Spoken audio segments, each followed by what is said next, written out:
క్రీస్తునందు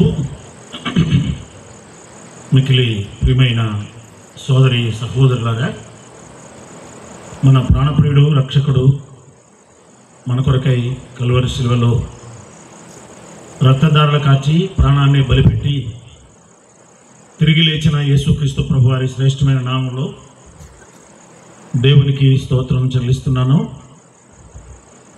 దేవుని మహాప్రభు చేత ఈ ప్రాంగణంలో రెండవ రాత్రి లో మనము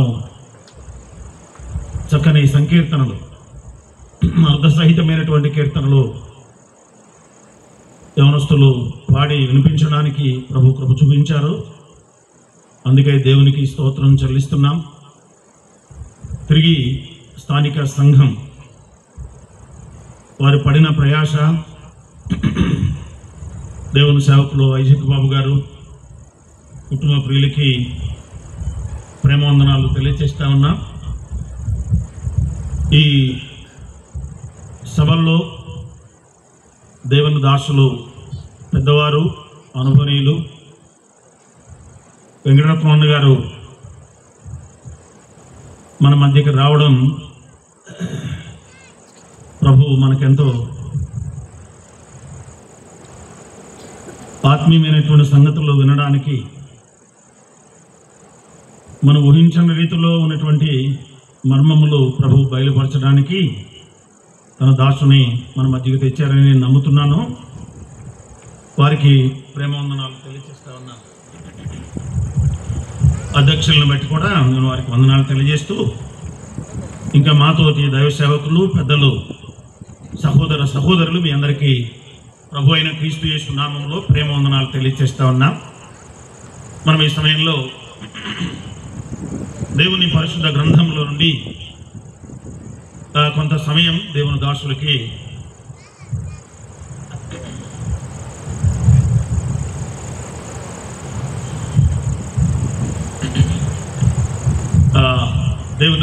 సహాయంగా మొదటగా అపోస్తుడైన పౌలు రోమీయులకు రాసిన పత్రిక, రోమపత్రిక చూడండి. రోమీయులకు రాసిన పత్రిక మొదటి అధ్యాయం 14 నుండి 18 వరకు ఉన్నటువంటి వచ్చిన భాగాలు మనం చదువుకుందాం. అపోస్తుడైన పౌలు రోమీయులకు రాసిన పత్రిక మొదటి అధ్యాయం 14 నుండి మనం చదువుదాం. గ్రీసు దేశస్థులు కాని వారికిని, జ్ఞానులకును మూఢులకును నేను రుణస్థుడను కాగా, నా వలనైనంత మట్టుకు రోమాలోని మీకును సువార్త ప్రకటించడానికి సిద్ధముగా ఉన్నాను. సువార్తను గురించి నేను సిగ్గుపడి వాడును కాను. ఎలాగనగా నమ్ము ప్రతి వానికి మొదట యూదునికి, గ్రీసు దేశస్థునికి కూడా రక్షణ కలుగు చేయుటకు అది దేవుని శక్తి ఉన్నది. ఎందుకనినా నీతిమంతుడు విశ్వాస మూలముగా జీవించునని వ్రాయబడిన ప్రకారము, విశ్వాసం మూలముగా అంతకంతకు విశ్వాసము కలుగునట్లు దేవుని నీతి దాని యందు బయలుపరచబడుతున్నది. 18 వచ్చే దుర్నీతి చేత సత్యమును అడ్డగించు మనుషుల యొక్క సమస్త భక్తిహీనత మీదను, దుర్నీతి మీదను దేవుని కోపము పరలోకం నుండి బయలుపరచబడుతున్నది. దేవుని కోపం పరలోకం నుండి బయలుపరచబడుచు. ఒక మాట ప్రార్థన చేస్తున్నాను నేను కూడా. దయాళుడు అయిన తండ్రి, ఈ పరిశుద్ధ నామమునకు స్తోత్రమును చెల్లిస్తున్నాము. ఈ రాత్రి వేళ మీ సహాయం కొరకు అడుగుతున్నాము. కృప చూపించండి. చక్కని సంకీర్తనలో మీరు చేసిన సహాయంకై మిమ్మల్ని స్తుతిస్తున్నాం. మరికొద్ది నిమిషములుగా మీ దాసును బలపరిచి మాతో మాట్లాడమని క్రీస్తు యేసు ప్రభువు నామమున ప్రార్థించి ఈ సమయాన్ని మీ హస్తాలకు అప్పగించి నమ్మికతో వేడుకొనుచున్నాం పరమ తండ్రి. ఆమేన్. క్రీస్తునందు మిక్కిలి ప్రియమైన సోదరి సహోదరులారా, ఈ ప్రాంగణంలో దగ్గరలో దూరంలో ఆలకిస్తున్న ప్రియులారా, దేవుని పరిశుద్ధ గ్రంథం బైబిల్లో నుండి అపోస్తుడైన పౌలు రోమీయులకు రాసిన పత్రిక 1వ అధ్యాయం 14 నుండి 18 వరకు ఉన్నటువంటి వచనాలు మనం చదువుకున్నాం. రోమపత్రికలో 2 భాగములుగా ఈ పత్రికను మనం చూడవచ్చు. మొదటి 11 అధ్యాయాల్లో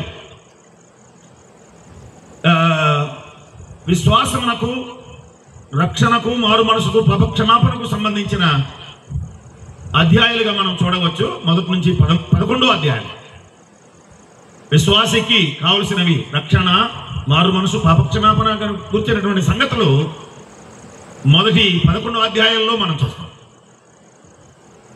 ఇకపోతే 12 నుంచి 16 అధ్యాయాల్లో నిజ క్రైస్తవ జీవితం అందులో శ్రేష్టత, ఆ గొప్పతనాన్ని 12 నుండి 16 అధ్యాయాల్లో మనం చూస్తాం.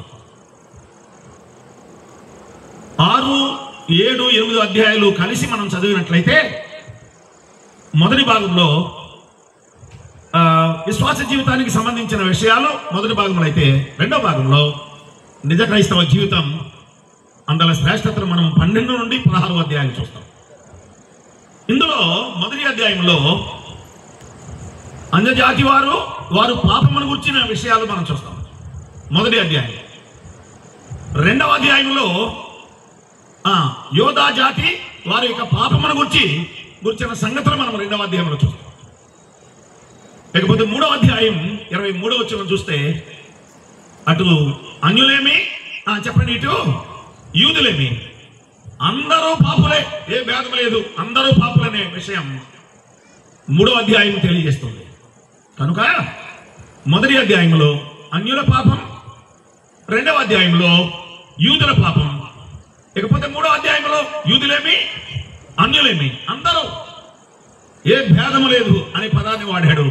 3వ అధ్యాయం 23వ వచనంలో అందరూ పాపులే అని చెప్తున్నాడు.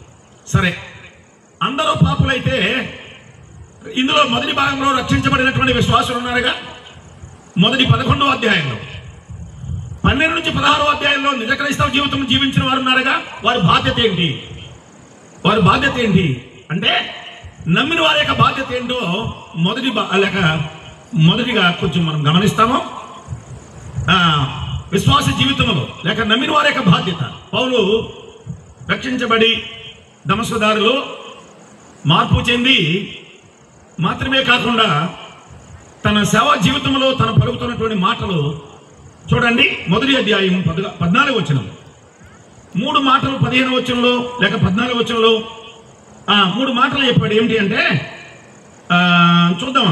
గ్రీస్ దేశస్తులు కాని వారికి, జ్ఞానులకు, మూఢులకు నేను రుణస్థుడను అన్నాడు. నేను రుణస్థుడను. రెండో మాట ఏం చెప్పాడంటే,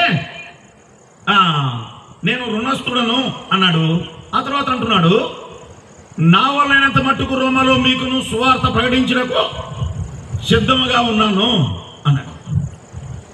మూడో మాట ఏమన్నాడంటే 16వ వచనంలో, సువార్తను గురించి నేను సిగ్గుపడివాడును కాను అన్నాడు.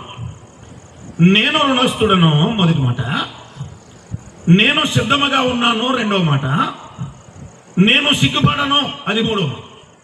నేను సిగ్గుపడివాడు, నేను రుణస్థుడను మొదటి మాట, నేను సిద్ధముగా ఉన్నాను రెండవ మాట, నేను సిగ్గుపడివాడును కాను అనేది మూడవ మాటగా మనం గమనిస్తాం. గుర్తించండి,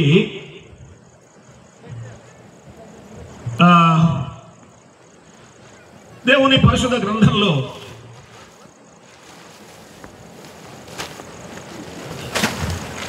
ఈ మాటలు మనం గమనిస్తున్నాము. నేను రుణస్థుడు అనేటువంటి మాట వాస్తవానికి రుణస్థుడు అనే పదం దేనికి వాడతారు? ఎవరికైనా మనము ఏమైనా ఇవ్వాల్సి వస్తే,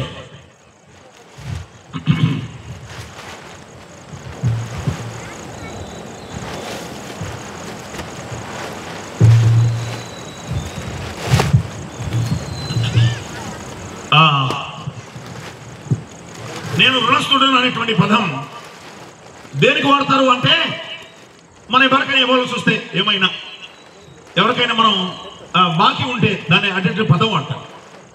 కానీ పౌలు దీన్ని ఎలా తీసుకున్నాడు మనం గుర్తించాలి. ఎలా తీసుకున్నాడు అంటే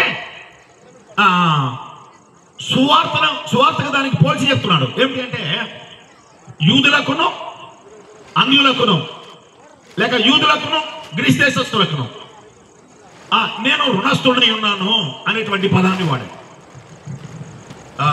నేను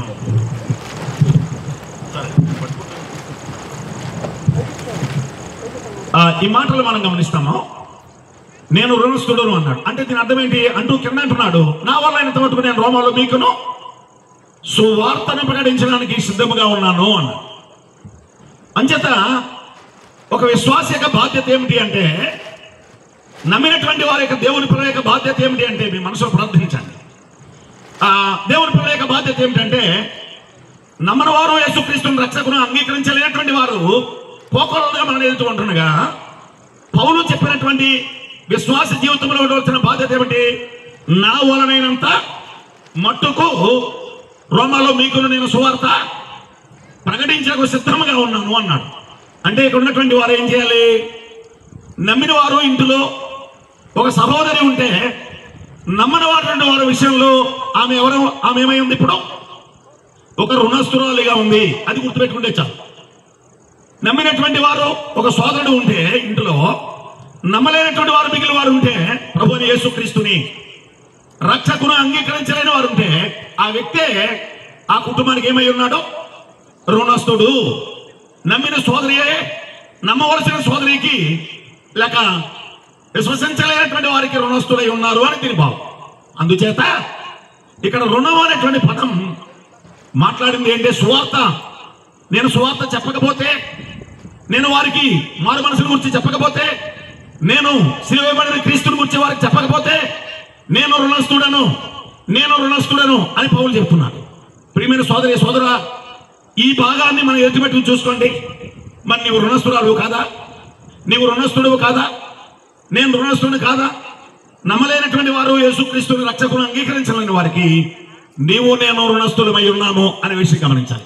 అదే సమయంలో నమ్మిన నేను సువార్త ప్రకటించే రక్షణలోనికి వారిని నడిపిస్తే, ఫిలోమోను పత్రికలో ఉన్న మాట గుర్తు చేయండి.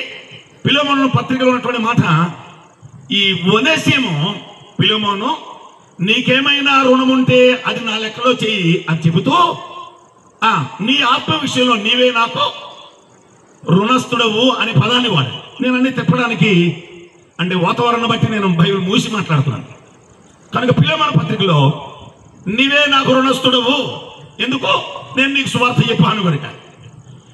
నీవే నాకు రుణస్థుడవు ఫిలోమోను, ఎందుకు, నేను నీకు వాక్యం చెప్పాను కనుక. ఇప్పుడు ఒనేసిము విషయంలో అతడు ఏమైనా నీకు నష్టం చేశాడా, అది నా లెక్కలో వేయ్యా, నేనే తీరుస్తాను. ఆ రుణం వేరు, ఈ రుణం వేరు. అందుచేత సువార్తను ప్రకటించకపోతే నమ్మలేనటువంటి వారికి నేను రుణస్థులేమో, సువార్త ప్రకటించి వారు నమ్ముకుంటే అసలు వారి జీవితకాలం అంతా నీకు రుణస్థుడు. అదే ఫిలోమోను పత్రిక చెప్పింది. అందుచేత నేను రుణస్థుడను అంటే ఈ మాట కిందకి నమ్మిన వారందరూ ఉన్నాం, గుర్తుపెట్టుకోవాలి. దగ్గరలో దూరంలో ఆలకిస్తున్న పిల్లలందరూ గుర్తించండి, నీవు ఉన్నావో నేను ఉన్నాను, రుణస్థులేమో. నమ్మలేని వారు నీ ఇంటిలోనా, నమ్మలేని వారు నీ ఎదుట, నమ్మలేని వారు యేసుక్రీస్తుని రక్షకులు అంగీకరించలేని వారు నీ పరిసరాల్లో ఉన్నారా, ఈ బాధ్యత నీపై నాపై ఉంది. అందుకే కదా సువార్త ప్రకటిస్తున్నాం, అందుకే కదా ఆయా స్థలాలకు వెళుతున్నాం, అందుకే కదా ఆయా కూడికల్లో సువార్తను ప్రకటిస్తున్నాం. అందుచేత సువార్త ప్రకటించవలసినటువంటి బాధ్యత నా వలన ఎంత మట్టుకు అని పౌలు ఆ పదాన్ని వాడాడు. అందుచేత సోదరి, నీ వలన ఎంత మట్టుకు నీవు, నా వలన ఎంత మట్టుకు నేను సువార్త ప్రకటించవలసిన వారిగా ఉన్నాము అనే విషయాన్ని మనం గమనించవలసిన వారిగా ఉన్నాం. అందుచేత అలా సువార్త ప్రకటించి అనేకులను ప్రభు దగ్గరికి నడిపిస్తే వారి రుణాన్ని నీవు తీర్చుకున్నావు, నేను తీర్చుకున్నాను అనే విషయాన్ని గమనించాలి. ఒక మాటలో చెప్పాలంటే అపోస్తలుల కార్యముల గ్రంథం 2వ అధ్యాయంలో 36వ వచనం నుండి మనం 40 వరకు ఉన్న వచనాలు చూస్తే, పేతురు సువార్త ప్రకటించే 3000 మంది ప్రభు అయిన యేసుక్రీస్తుని రక్షకును అంగీకరించారు కదా, హృదయంలో పొడవబడ్డది కదా, వారు మార్పు చెందారు కదా. ఇప్పుడు మీరు అడిగితే చెప్పండి, పేతురు గారు ఏంటని ప్రభు అడిగితే, నేను ఈ 3,000 మందికి నేనేం తీర్చుకున్నాను? నా రుణాన్ని తీర్చుకున్నాను. నిజమే. అలా పౌలు గాని, పేతురు గాని, బర్నబా గాని ఎవరైతే సువార్త ప్రకటించి అనేకులను ప్రభులోకి నడిపించారో వారు ఆత్మీయంగా సువార్త విషయంలో, రక్షణ విషయంలో, మారు మనసు విషయంలో రుణాన్ని తీర్చుకున్నారు. లేకపోతే, చెప్పకపోతే, యేసుక్రీస్తును రక్షకుడు అని చెప్పకపోతే, విశ్వసించులాగా నీవు ప్రకటించకపోతే నేను ఇంకా రుణాల్లో ఉన్నాం. ఇల్లు కట్టామండి, ఆ రుణం తీర్చేసాము, అది తీర్చేసావు కానీ నమ్మలేని వారు ఆ ఇంట్లో ఉన్నారు. వారికి నీవు సువార్తను ప్రకటించవలసిన రుణము, ఆ బాధ్యత తీర్చుకోవాల్సింది నీపై నాపై.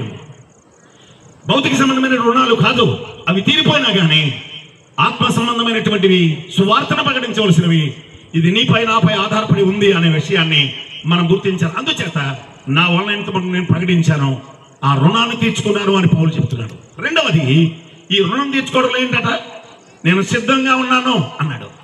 నేను సిద్ధంగా ఉన్నాను. అక్కడే మళ్ళా మూడో మాట అంటున్నాడు, నేను సిద్ధంగా ఉన్నాను. ఇంకేమన్నాడు, నేను సిగ్గుపడను అన్నాడు. ఎంత బాగుందో చూడండి. నేను సిద్ధంగా ఉన్నాను, సిగ్గుపడను. నిజమే. సువార్తకి ఎన్ని ఆటంకాలు వస్తున్నా బాధ్యత గల ప్రియులు ఆలోచన చేయండి. భారం గల ప్రియులు ఖర్చుపడి కష్టపడి వెళ్ళి సువార్త ప్రకటిస్తున్నారు. కారణం ఏమిటి అంటే ఆలోచన చేయండి, అది ప్రభు అయిన యేసుక్రీస్తు ఆజ్ఞ. యేసుక్రీస్తు ప్రభు చెప్పాడు. అందుచేత నా ప్రియమైన సోదరులారా, ఈ పని నీవు నేను చేయకపోతే రుణస్థులం అనే విషయాన్ని గమనించండి. కనుక నేను రుణస్థుడను మొదటి మాట చెప్పాడు. తర్వాత నేను సిద్ధముగా ఉన్నాను అనే మాట రెండో మాట చెప్పాడు. మూడవదిగా నేను సిగ్గుపడివాడును కాను అని చెప్పాడు. అందుచేత విశ్వాస యొక్క బాధ్యత ఏమిటి అంటే నేను సువార్త ప్రకటించవలసినటువంటి బాధ్యత నీపై నాపై ఆధారపడి ఉన్నది, మోపబడి ఉంది అని కొరింథీయులకు రాయబడిన మొదటి పత్రిక 9వ అధ్యాయం 16వ వచనంలో ఏం చెప్పాడు? 9వ అధ్యాయం 16వ వచనంలో సువార్తను ప్రకటించవలసిన భారము నా మీద మోపబడి ఉన్నది అని పౌలు చెప్పాడు. నా మీద మోపబడి ఉంది అన్నాడు కానీ నేను మోపుకున్నాను అనలేదు. ఈ విషయం నీకు తెలిస్తే, నా మీద పెట్టింది ఆయన, నా మీద పెట్టిన భారం ఆయన పెట్టాడా అని చెప్పి ఖచ్చితంగా నేను బాధ్యత భారం తీసుకోవడం ఖాయమని విషయాన్ని మనం గమనిస్తాం. కనుక ఈ మొదటి మాటలో ఈ 14వ వచనంలో దయచేసి గమనించండి. అదే సమయంలో 15వ వచనంలో మనం గమనిస్తున్నప్పుడు విషయాలు గమనించండి. గ్రీస్తేశస్తులకును గ్రీస్తేశస్తులు కాని వారికి, జ్ఞానులకును మూఢులకును అనే పదం కూడా చెప్పాడు. గ్రీస్తేశస్తులు కానివారు అంటే యూదులు, అన్యులు, జ్ఞానులు, అదే సమయంలో మూఢులు, అన్ని తరగతుల గలవారికి కూడా నేను రుణస్థుడను. కనుక ప్రియమైన వాళ్ళరా, మనమందరము ఈ మాట కింద ఉన్నామో మనం చెప్పాలి, ఈ బాధ్యత మంది అనే విషయాన్ని గుర్తించాలి. ఆ తర్వాత 17వ వచనం 18వ వచనంలో 16, 17, 18 వచనాల్లో 3 మాటలు ఉన్నాయి. ఏమిటి ఆ 3 మాటలు? పైన సహకరించింది కాబట్టి ఆ మాటలు మనం చూద్దాం ఒకసారి. ఏమిటి? రోమీయులకు రాసిన పత్రిక, రోమపత్రిక 1వ అధ్యాయం చూడండి. 1వ అధ్యాయం 16వ వచనం. సువార్తను గురించి నేను సిగ్గుపడువాడును కాను, ఎలాగనగా నమ్ము ప్రతివానికి మొదట యూదునికి గ్రీస్తేశస్తుని కూడా రక్షణ కలుగు చేయుటకు అది దేవుని శక్తి అయి ఉన్నది. రక్షణ కలుగు చేయుటకు దేవుని శక్తి. నా ప్రియమైన సోదరులారా గమనించండి. దగ్గరలో దూరంలో ఆలోచిస్తున్న ప్రియులారా, 16వ వచనంలో దేవుని శక్తి అనేటువంటి పదం చూస్తాం. 17వ వచనంలో దేవుని నీతి అనేటువంటి పదం చూస్తాం. 18వ వచనంలో దేవుని కోపము అనేటువంటి పదం చూస్తాం. ఆలోచించండి. ఇంతవరకు మనం ముందుగా విన్నటువంటి కొన్ని మాటలు ఉన్నావే, నమ్మిన విశ్వాసుల యొక్క బాధ్యత అనేది మనం గమనిస్తాం. అయితే ఇక్కడ 16వ వచనం, 17వ వచనం, 18వ వచనం వాటికి భిన్నంగా ఉంది. ఏమిటి అంటే, మొదట చెప్పండి దేవుని శక్తి, అది 16వ వచనం చివరిలో. రెండవ మాట చెప్పండి 17వ వచనం చివరిలో దేవుని నీతి. మూడవదిగా చెప్పండి 18వ వచనంలో దేవుని కోపం. ఈ రాత్రి వేళ ఈ 3 మాటలు మనం క్లుప్తంగా వివరించుకుని ముగింపు చేద్దాం. గుర్తించారు ఈ సంగతి? మొదటిగా దేవుడు ఎంత శక్తివంతమైన వాడో ఈ భాగం చెప్తుంది. 16వ వచనం సువార్తలో ఏముందో, అది ఎంత శక్తివంతమైందో అందులో జ్ఞాపకం చేశాడు. ఇలా చెప్పుకుందామా? దేవుని శక్తి, దేవుని శక్తి, దేవుని శక్తి. ఇందులో చాలా విషయాలు చెప్పొచ్చు, కానీ ఒక మాట జ్ఞాపకం చేస్తాను. సృష్టిలో దేవుని శక్తి, ఆదికాండం 1వ అధ్యాయం. సృష్టించడంలో దేవుని శక్తి.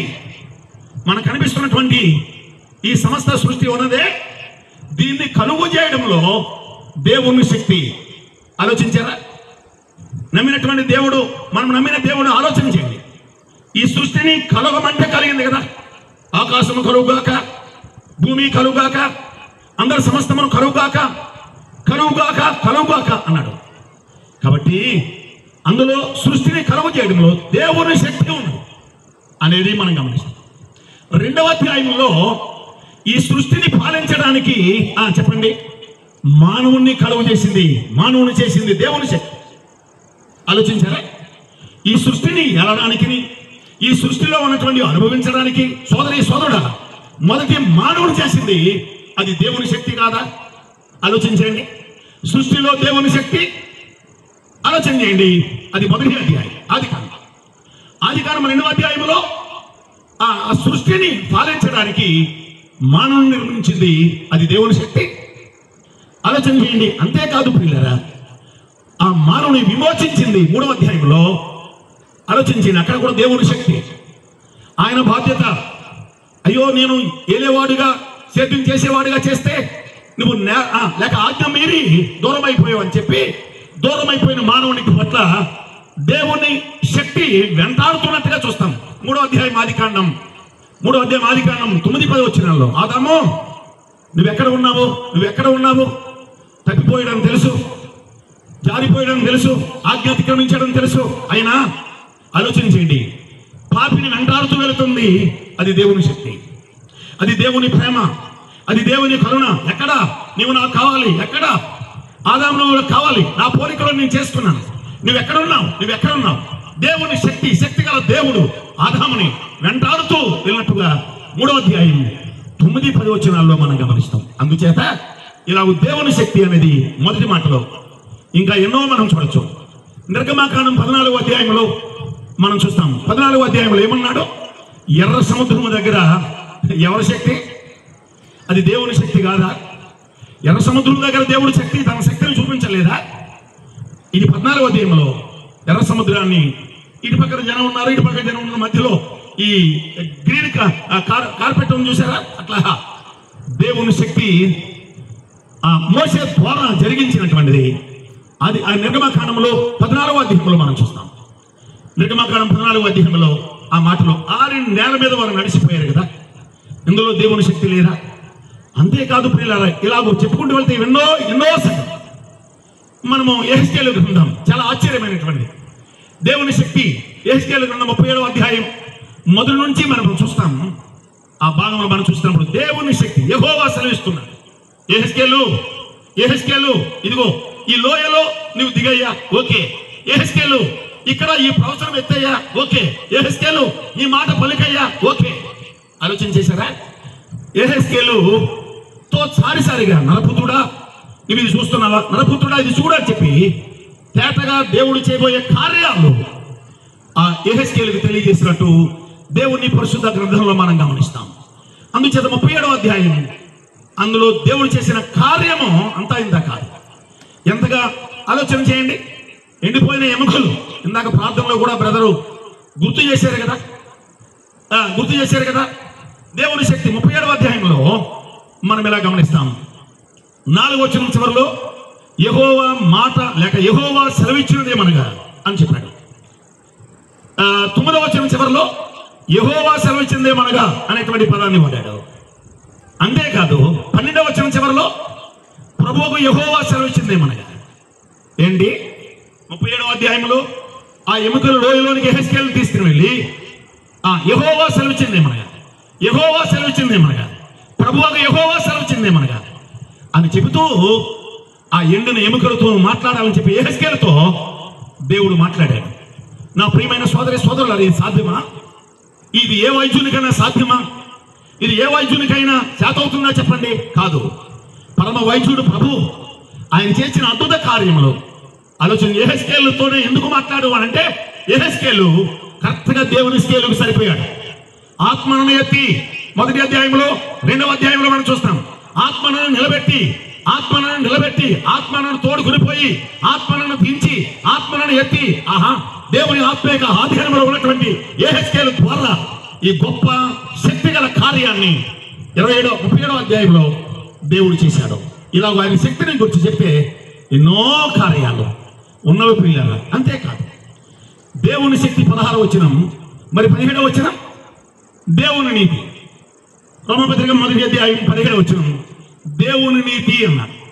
దేవుని నీతి అంటే చాలా మంది లోకంలో కొరినేలు లాంటి కార్యాలు చేస్తూ ఉంటారు కదండి. అపొస్తలుల కార్యముల 10వ అధ్యాయంలో నీతి కార్యాలు కొరినేలు చేసినటువంటి కార్యాలు, నీతి కార్యాలు ఎన్నెన్నో మనం చూస్తాం. దాన ధర్మాల అతడు చేశాడు, ప్రార్థనల అతడు చేశాడు, అనేక మందికి సహకారిగా కొరినేలు ఉన్నాడు, కొరినేలు ఇంటి వారు ఉన్నారు. కొరినేలు దగ్గర పనిచేస్తే సైనికులు కూడా ఎంతో భక్తి విశ్వాసాలతో కొనసాగుతున్నారు. నాడు కొరినేలే కాదు, నేడు ప్రపంచంలో కూడా చాలా స్థలాల్లో ఎంతో నీతి కార్యాలు చేసేటువంటి వారు ఉన్నారు.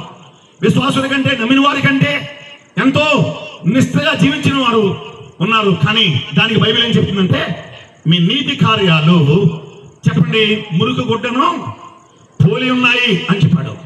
అందుచేత ప్రియమైన వారులారా, అసలు దేవుని నీతి అంటే ఏమిటి అంటే, మనం యాకోబు పత్రిక 2వ అధ్యాయం 23వ వచనం, రోమపత్రిక 4వ అధ్యాయంలో, ఆదికాండంలో కూడా 15వ అధ్యాయంలో చెప్పాడు.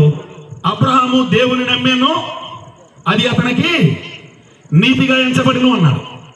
యాకోబు పత్రిక 2వ అధ్యాయం 23వ వచనంలో మాటలు మనం చదువుతాం. అబ్రహాము దేవుని నమ్మాను, అది అతనికి నీతిగా ఎంచబడిను అని వ్రాయబడింది. నా ప్రియమైన సోదరులారా గమనించండి, నీవు చేసే ఆ కార్యాల ద్వారా కలిగే నీతి అది మురుగు గుడ్డను పోలి ఉందని చెప్పాడు. కానీ అసలు దేవుని నీతి అంటే ఏమిటి? అబ్రహాము దేవుని నమ్మాను, అది అతనికి నీతిగా ఎంచబడను అనేటువంటి మాట చూస్తాం. అందుచేత దేవుని నమ్ముకోవడమే నీతి, యేసుక్రీస్తు ప్రభుని రక్షకునిగా అంగీకరించడమే నీతి. దానికి మించినటువంటి నీతి మరొకటి లేదని మనం గమనిస్తాం. అందుచేత నీతి అంటే నువ్వు అనుకున్నట్టుగా కాదు, నీతి అంటే నువ్వు చేస్తున్నది కాదు. నీతి అంటే ఆలోచన చేయండి, ఒకవేళ లోకంలో ఏదైనా అలా చేస్తే, కొరినేల జీవితంలో 10వ అధ్యాయం అపొస్తలుల కార్యముల గ్రంథంలో వ్రాయబడినట్లు పేరు ఉంటుంది, పలుకుబడి ఉంటుంది, అందరికీ నోటెడ్ అవుతుంది మాత్రం ఖాయమే. కానీ ఆ వ్యక్తి పరలోకానికి చేరడానికి అవకాశం లేదు కదా. అందుకని 11వ అధ్యాయంకి వచ్చేసరికి అపొస్తలుల కార్యముల గ్రంథంలో పేతురును పిలిపించి, మనుషులను పంపి పేతురును పిలిపించి రక్షణ సువార్త కొరినేలు ఇంటి వారు విన్నారు. ఆలోచించారా? 10వ అధ్యాయంలో నీతి కార్యాలు ఉన్నవి కానీ రక్షణ లేదు. రక్షణ లేని కార్యాలు అవి ప్రభువుకి దృష్టిలో చెందేవి కాదు, ప్రభు దృష్టిలోనికి వెళ్ళేవి కాదు అనే విషయాన్ని గమనించాలి. అందుచేత అసలైన కార్యం ఆలోచించండి, దేవుని నమ్మడం. అందుకనే అబ్రహాము విశ్వాసులకు తండ్రి అయిన అబ్రహాము, పితరుడైన అబ్రహాము దేవుని నమ్మెను అనే మాటలు ఖచ్చితంగా ఉన్నాయి. ఈ ఖచ్చితంగా నువ్వు చెప్పగలవా? నువ్వు దేవుని నమ్మినవా? సోదరి, నువ్వు దేవుని నమ్ముకున్నావా? సోదరుడా, నువ్వు దేవుని నమ్ముకున్నావా? దేవుని నమ్ముకోవడం అంటే చాలా మంది ఇలా అంటున్నారు, జనవరికి బాప్తిసం తీసుకున్నానండి, దేవుని నమ్ముకున్నాను, డిసెంబర్ 25న బాప్తిసం తీసుకున్నాను, దేవుని నమ్ముకున్నాను. అది కాదు, గుర్తుపెట్టుకోండి. దేవుని నమ్ముకోవడం అంటే బాప్తిసము కాదు ప్రియులారా. బాప్తిసం చిన్న ఏమైనా చెప్పట్లేదు, కానీ అది యేసుక్రీస్తు ప్రభుని రక్షకుని అంగీకరించిన తర్వాత ఆ తర్వాత కార్యక్రమం అది బాప్తిసము. మొట్టమొదటి యేసుక్రీస్తు ప్రభుని రక్షకునిగా అంగీకరించాలి, మారు మనసు పొందాలి, పాపక్షమాపణ పొందాలి. కాబట్టి దేవుని నీతి అంటే యేసుక్రీస్తే, దేవుని జ్ఞానం యేసుక్రీస్తే, దేవుని నీతి కూడా యేసుక్రీస్తే. అందుచేత అబ్రహాము దేవుని నమ్మెను, అది అతనికి నీతిగా ఎంచబడును అన్నాడు. కాబట్టి నమ్ముకుంటే నీతి అని చెప్పాడు. నమ్ముకోవడం అంటే ఎట్లా? మరి నమ్ముకోవడం అంటే ఎలాగా? దేవుని పరిశుద్ధ గ్రంథం ఎలా చెప్తుంది? యోహాను మొదటి పత్రికలో 1వ అధ్యాయం 9వ వచనంలో, అది విశ్వాసికి సంబంధించినటువంటి విషయం అయినా కానీ మనం స్వార్థంగా వాడతాం. 1వ అధ్యాయం 9వ వచనంలో, మన పాపములను మనం ఒప్పుకొని ఎడల ఆయన నమ్మదగిన వాడు నీతిమంతుడు. గుర్తుపెట్టుకున్నారా? ఆయన నమ్మదగిన వాడు నీతిమంతుడు. రోమపత్రిక 3వ అధ్యాయం 11వ వచనంలో నీతిమంతుడు లేడు, ఒక్కడును లేడు అన్నాడు. అయితే నీతిమంతుడు లేడు, ఒక్కడు లేని మాట వాస్తవమే. కానీ మన ప్రియ ప్రభు ఉన్నాడే, ఆయన మాత్రమే ఆయన నీతి మనకు ఆపాదించాడు. యేసుక్రీస్తును రక్షకుడిగా అంగీకరించడం వలన ఆలోచన చేయండి, నీతిమంతుడు లేడు, ఒక్కడు లేని మాట వాస్తవమే. కానీ అయితే మన పాపములను మనం ఒప్పుకున్నాయి కదా, ఆయన నమ్మదగిన వాడు, ఆయన నీతిమంతుడు కనుక ఆయన మన పాపములను క్షమించి సమస్త దుర్నీతి నుండి మనల్ని ఏం చేస్తున్నాడు? పవిత్రులుగా చేస్తున్నాడు అని చెప్పాడు. అందుచేత ప్రియమైన వారులారా, సోదరి సోదరులారా, గౌరవనీయులైన పెద్దలారా, తల్లిదండ్రులారా, దగ్గరలో దూరంలో ఆలకిస్తున్న ప్రియులారా, మీరు నీతిమంతులుగా తీర్చబడ్డారా? నీతిమంతులు అయ్యారా? ప్రభువుని నమ్ముకున్నారా? రక్షించబడ్డారా? మారు మనసు పొందారా? పాపక్షమాపణ పొందారా? లేకపోతే ఆలోచన చేయండి ప్రియులారా. నీతి నమ్ముకోవడమే నీతి, అంతేకాదు నీతి వల్ల ఉపయోగం ఏమిటి? ప్రభువుని నమ్మినటువంటి ఆ నీతి వల్ల, దేవుని నమ్మినటువంటి నీతి వల్ల ఉపయోగం ఏమిటి అంటే, పేతురు 2వ పత్రికలో 2వ అధ్యాయంలో 7వ వచనం అంటాడు. 2వ అధ్యాయం 7వ వచనంలో ఇలా చెప్పాడు, లోతు నీతిమంతుడు గనుక అతడు నొప్పించుకుంటూ ఆ జరిగిన దృశ్యాలు చూసి, అక్కడ జరుగుతున్న సొదొమ గొమొర్రాలో జరుగుతున్నది అన్ని చూసి నీతి గల మనసును నొప్పించుకున్నాడు. అందుకని అతడు తప్పించబడ్డాడు. ఆలోచించారా? సొదొమ గొమొర్రా పట్టణంలో కాలిపోతున్న పాపాత్ములతో పాటు అతడు అక్కడే ఉన్నాడు. కానీ అక్కడి నుంచి దేవుడు తన నీతి వలన, తన యథార్థత వలన, తన నమ్మిన దాని వలన తన కుటుంబాన్ని దేవుడు తప్పించాడు. కనుక నీతి అంటే ప్రభు దేవుని నమ్ముకోవడం. నీతి వల్ల ప్రయోజనం ఏమిటి అంటే, శిక్ష నుండి ఆ నీతి ఏం చేస్తుంది? తప్పిస్తుంది. అందుచేత అయ్యామా, స్వనీతి కాదు కానీ యేసుక్రీస్తు ప్రభువుని నీతిమంతుని నువ్వు రక్షకును అంగీకరిస్తే ఆయన నిన్ను తప్పిస్తున్నాడు అనే విషయాన్ని గుర్తించాలని దేవుని పరిశుద్ధ గ్రంథంలో మనం జ్ఞాపకం చేసుకున్నాం. అందుచేత నీతి వల్ల ప్రయోజనాలు ఏమిటి? చాలా విషయాలు ఉన్నాయి, అన్నీ చెప్పడం కాదు. కనుక నీతి ఆలోచన తప్పిస్తుంది, మరణమును తప్పిస్తుంది, అపాయమును తప్పిస్తుంది. ఆలోచించేది, లోతు కుటుంబము తప్పించబడ్డారు. సొదొమ గొమొర్రాలో ఉన్నటువంటి అనేకులతో పాటు నాశనం కాకుండా తప్పించబడ్డారు. నోవహు నీతిని ప్రకటించాడు. ఆదికాండంలో మనం గమనిస్తాం. 6వ అధ్యాయంలో 7వ అధ్యాయంలో మనం చూస్తున్నాం. 7వ అధ్యాయం మొదలు వచ్చి అంటాడు ఆదికాండంలో, ఈ తరము వారిలో నోవహు, ఈ తరము వారిలో నీవే నా ఎదుట నీతిమంతుడుగా ఉన్నావు అంట.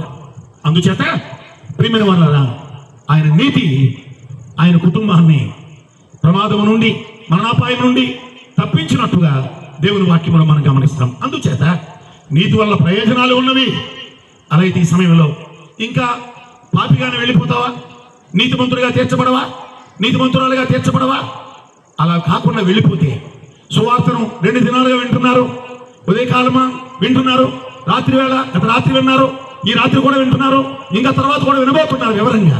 అయితే వినండి, దీన్ని ఎన్నిసార్లు విన్నా లోపడకపోతే, ఎన్నిసార్లు విన్నా హృదయాన్ని ప్రభుకి ఇవ్వకపోతే, ఎన్నిసార్లు విన్నా 3వ మాట చదువుకుందాం. 18వ వచనం, రోమపత్రిక 1వ అధ్యాయం 18వ వచనం. అక్కడ ఏమని చెప్పాడు అంటే, దేవుని కోపం అనే పదాన్ని వాడు.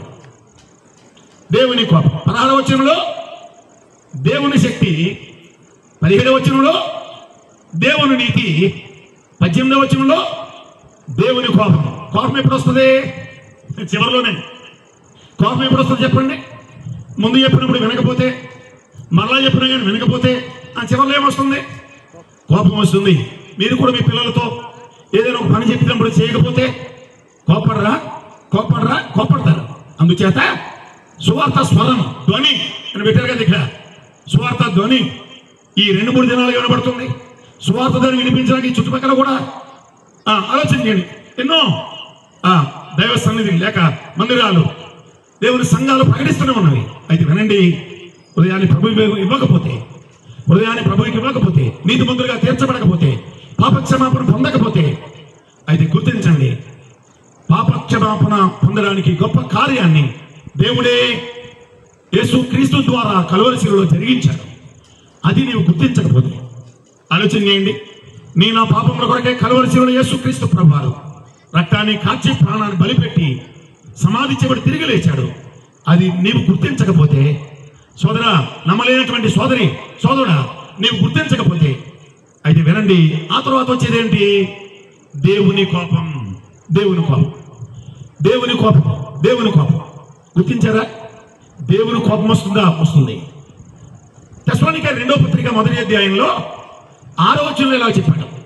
తెస్సలోనికే 1వ పత్రిక 2వ అధ్యాయం లేక 1వ అధ్యాయం 6వ వచనంలో, తెస్సలోనికే 2వ పత్రిక 1వ అధ్యాయం 6వ వచనంలో ఏమంటాడు అంటే, దేవుణ్ణి ఒక మాట ఆ మాట మనం చదువుదాం.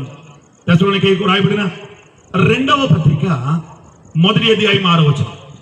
ప్రభు అయిన యేసు తన ప్రభావమును కనపరచు దూతలతో కూడా పరలోకం నుండి అగ్ని జ్వాలలో ప్రత్యక్షమై దేవుణ్ణి ఎరుగని వారికి, మన ప్రభు అయిన యేసు సువార్తకు లోబడని వారికి ఏం చేస్తాడు? ప్రతి దండన. సోదరుడా, సోదరి, ఎవరికి ప్రతి దండన? మన ప్రభు అయిన యేసు క్రీస్తు తన ప్రభావమును కనపరచు దూతలతో అగ్ని జ్వాలలతో కూడా ప్రత్యక్షమై. ఇప్పుడు చెప్పండి, ప్రభు యొక్క చివరి ప్రత్యక్షత ఏంటి? అగ్ని జ్వాలలలో మొదటి ప్రత్యక్షత గొర్రెపిల్లగా వచ్చాడు. మరలా వచ్చేది గొర్రెపిల్లగా కాదు. గుర్తించారు ఈ సంగతి? గొర్రెపిల్లగా కాదు. సోదరుడా, సోదరి, గుర్తించండి. అగ్ని జ్వాలల్లో ప్రత్యక్షమై, అగ్ని జ్వాలల్లో ప్రభువుని ఎరగని వారికి, ఆయన సువార్తగా లోబడిన వారికి ప్రతి దండన. సువార్తకు లోబడకపోతే ప్రతి దండన. అసలు సువార్త అంటే ఏమిటి? కొరింథీయులకు రాయబడిన మొదటి పత్రిక 15వ అధ్యాయం 3వ వచనం ఏం చెప్పింది? 15వ అధ్యాయం 3వ వచనంలో, నాకు ఇవ్వబడిన ఉపదేశం మొదటి మీకు అప్పగించింది. అది ఏమనగా, లేఖనముల ప్రకారం క్రీస్తు మన పాపము నిమిత్తము చనిపోయాడు, సమాధి చేయబడ్డాడు, లేఖనముల ప్రకారం 3వ దినమున తిరిగి లేచాడు. ఇది సువార్త. ఆలోచన చేయండి ప్రియులారా. యేసు ప్రభు చనిపోయాడు నీ నా పాపముల కొరకై. యేసు ప్రభు సమాధి చేయబడ్డాడు. మాత్రమే కాదు, ఆయన సజీవుడిగా తిరిగి లేచాడు, పరలోకానికి ఆరోహమై వెళ్ళిపోయాడు. ఆలోచన చేయండి, ఇది సువార్త. యేసు క్రీస్తు యొక్క మనన పునరుత్థానం గురించిన సువార్త. అందుచేత ఎవరైతే యేసు క్రీస్తు ప్రభువుని, ప్రభువా నా పాపముల కొరకై చనిపోయి సమాధి చేయబడ్డావని విన్నాను, నువ్వు మరలా తిరిగి లేచావు, మరలా వస్తున్నావు, మరలా నమ్మిన వారిని తీసుకుని వెళ్తావు, నమ్మని వారిని శిక్షిస్తావు, అగ్ని జ్వాలలో ప్రత్యక్షమవుతున్నావు. ప్రభువా, దేవా, నేను తాళలేను, ఆ భయంకరమైనటువంటి ఆ అగ్ని జ్వాలలకు నన్ను ఆహుతి కాకుండా చేయనాయనని చెప్పి ఎవరైతే మనసు పూర్తిగా, హృదయపూర్వకంగా, మనసు పూర్తిగా ప్రభువుని అంగీకరిస్తారో దేవుని కోపం వారి నుంచి తప్పుతుంది. దేవుని కోపం వారి నుంచి మళ్ళీపోతుంది. లేకపోతే అయ్యా అమ్మ, నువ్వు దేవుని ఉగ్రత కింద ఉన్నావు, నమ్మలేని సోదరుడా, నమ్మలేని సోదరి, యేసుక్రీస్తుని రక్షకుని అంగీకరించలేనటువంటి వారు ఎవరైనా ఎక్కడ ఉన్నారో తెలుసా? దేవుని శిక్ష క్రింద ఉన్నారు. రోమపత్రిక 3వ అధ్యాయం 19వ వచనం అదే చెప్పింది. రోమపత్రిక 3వ అధ్యాయం 19వ వచనంలో సర్వలోకము దేవుని శిక్ష క్రింద ఉంది. సర్వలోకము దేవుని శిక్షకు ఆహుతిగా లేక దేవుని శిక్షకు కింద ఉంది అనే విషయం రోమపత్రిక 3వ అధ్యాయం 19వ వచనం మనం గమనిస్తాం. అందుచేత ప్రియమైన వారారా, సోదరి సోదరులారా, గమనించండి, ఆ శిక్ష నుండి తప్పించడానికే కదా యేసుక్రీస్తు ప్రభు వారు వచ్చారు. అందుచేతన ఈ సమయంలో ప్రియమైన సోదరి సోదరులారా, గుర్తుపెట్టుకోండి, ఈ శిక్ష నుంచి తప్పించబడాలి అంటే ప్రభు చెప్పాడు మత్తయి 11:28 కదా, ప్రయాసపడి భారము మోస్తున్న సమస్త జనులారా నా దగ్గరికి రండి, నా దగ్గరికి రండి, నా దగ్గరికి రండి. పరలోకపు తండ్రి మీ అందరి పాపమును నా మీద పెట్టాడు, మీరు నా దగ్గరికి రండి, మీరు నా దగ్గరికి రండి. ఆలోచన చేయండి, నేను మీకేమిస్తాను?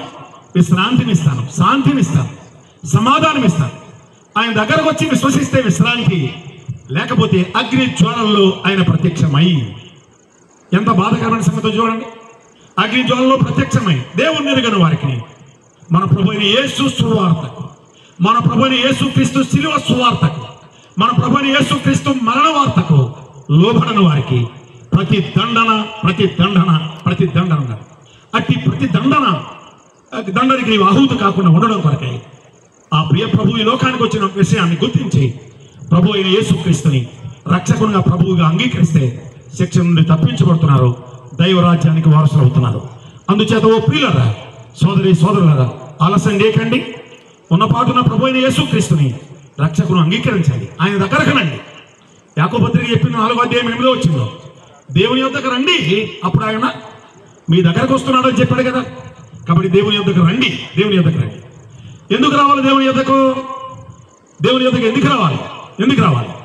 యెషయా గ్రంథంలో 1వ అధ్యాయంలో చెప్పాడు 18వ వచనంలో, యెహోవా ఈ మాట సెలవిచ్చుచున్నాడు, రండి మన వివాదము తీర్చుకుందాము. మీ పాపములు రక్తము వలె ఎర్రనివైనను అవి హిమం వలె తెల్లగా చేస్తాను అన్నాడు. కనుక పాపములకి మానవుడు దూరం అయిపోతుంటుండగా ఆలోచన చేయండి. అదే పాపం తీసివేయడానికి, అది పాపం నుండి రక్షించడానికి పరిశుద్ధుడు యేసుక్రీస్తు, నీతిమంతుడు యేసుక్రీస్తు, పాపం ఎరగని పరిశుద్ధుడు. ఆయన జన్మలో పాపం లేదు, ఆయన జీవితంలో పాపం లేదు. పాపం లేని పరిశుద్ధుడు మనందరి పాపముల కొరకై కల్వరి శిలువలో ఆయన చనిపోయాడు, సమాధి చేయబడ్డాడు, సజీవుడిగా తిరిగి లేచాడు, పరలోక ఆరోహణమై వెళ్ళిపోయాడు. ఆయన మరలా వస్తాడు. ఆయన దగ్గరకు రండి, పాప క్షమాపణ పొందండి. యేసుక్రీస్తు ప్రభువా, నేను పాపిని, నీవు పరిశుద్ధుడవు. యేసుక్రీస్తు ప్రభువా, నా పాపములు క్షమించడానికి నీవు సరిపోయిన వాడు. యేసుక్రీస్తు ప్రభువా, నా పాపములు క్షమించమని చెప్పి ఎవరైతే ఈ చిన్న మాట చెప్తారో, చీకటిలో లైట్ వెలిగిస్తే వెలుతూ వచ్చినట్టుగా అంధకారంతో, అవినీతితో, పాపముతో నిన్నటువంటి హృదయాన్ని నీతి వెలుగుతో నింపుతాడు. దైవరాజ్యానికి వారసులుగా చేస్తాడు. అలాగూ ప్రభువుని నమ్మి రక్షించబడి మారు మనసు పొంది దైవరాజ్యానికి వారసులు కావాలని ప్రభువు నామమున తెలియజేస్తున్నాము. నమ్మినటువంటి వారు, నమ్మలేని వారికి సువార్త చెప్పవలసినటువంటి భారం నీ పైన ఉంది సోదరి. మొదట విన్నాం, నీ పైన ఉంది సోదరుడా. లేకపోతే నీవు రుణస్తుడవు, నీవు వాళ్ళకి అప్పున్నట్టు, రుణం ఉన్నట్టు. అంచేత అలా చెప్పండి, వారి రక్షణలోనికి నడిపించండి, పాపక్షమాపణ పొందండి. ఈ భాగాన్ని మొదటిగా మనం విన్నాం. రెండవ భాగంగా దేవుని శక్తి, ఆయన కార్యాల లేఖనాల్లో మనం చూస్తాం. ఎన్నో గొప్పవి ఆయన శక్తి ద్వారా ఒక మానవునికి సాధ్యము కానివి, దైవములు అనుకున్నటువంటి వారు అనేకులకు సాధ్యం కానివి యేసుక్రీస్తు ప్రభు శక్తి ద్వారా, లేక దేవుని శక్తిలో మనం గమనించాం. రెండవదిగా దేవుని నీతి. దేవుని నీతి అంటే దేవుని నమ్ముకోవడమే నీతి, అది మనం గమనించాం. అలా నమ్ముకోకుండా పెడసేవను పెడితే చివరిలో దేవుని కోపం, దేవుని కోపం, దేవుని కోపం. అలాంటి దేవుని కోపం నుండి తప్పించబడ్డానికి యేసుక్రీస్తు పిలుస్తున్నాడు. రండి, పాపక్షమాపణ పొందండి, దైవరాజ్యానికి వారసులు కండి. ప్రభు ఈ మాటలు మన కొరకై దీవించి ఆశీర్వదించునుగాక. చిన్న ప్రార్థన. పరిశుద్ధ తండ్రి, కృపగలిగిన మా దేవ, నీకు వందనములు, స్తోత్రములు చెల్లిస్తున్నాను. మీ ప్రియకుమారుడు, మా విమోచకుడు, రక్షకుడునైన యేసుక్రీస్తు నామములో మిమ్మల్ని స్తుతిస్తున్నాను. ప్రభువా దేవా, ఇప్పుడు మీ శక్తిని ఏంటో ఇప్పుడే కనపరిచారు. ప్రభువా దేవా,